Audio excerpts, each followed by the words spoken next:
I'm Charlie Apicella, and I'm honored to have this opportunity to help celebrate the 100th anniversary of Yusef Lateef's birth. I will always remember Yusef as a very kind person, a very exciting person to be around. He had an energy that it's hard to put into words, and I've only really ever experienced glimpses of when I was interacting with some other musicians of his caliber and of his generation. It was a very special and really once-in-a-lifetime opportunity that I had to study composition and study music with him when I was at the University of Massachusetts. At the time, I was an absolute beginner on guitar, but I was trying to teach myself composition, and Yusef was so kind and so understanding with my abilities at the time. And I'll never forget the first time I went into his studio and auditioned for him with some of the compositions that I had started working on. And he accepted me into his studio and into his composition class.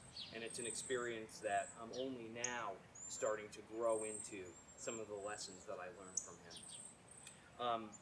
Honored beyond words to be the recipient of these two instruments, and I would like to thank Yusef Lateef for passing these on to me. This is a flute, which is a different style of key configuration. This is called a Knottmeyer flute, and these were popular in the early 20th century.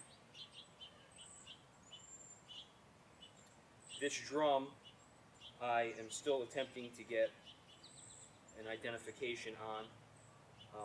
I believe it either came from Yusef's time in Nigeria or his time studying his religion in Pakistan.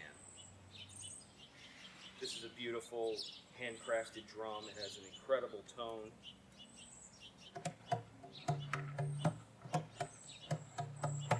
Of course, I need to get it tuned, and I'm not a drummer, so it's going to be a nice learning process for me to really unlock the magic of both of these instruments, and I hope to use them in my compositions. So I'd like to thank, again, Dr. Lateef for the wonderful gifts that you gave me and that you gave the music community and really humanity as a whole. You had such a wonderful heart, you were an understanding and gentle person, and you were just a lot of fun to be around, and I cherish the time that I spent with you.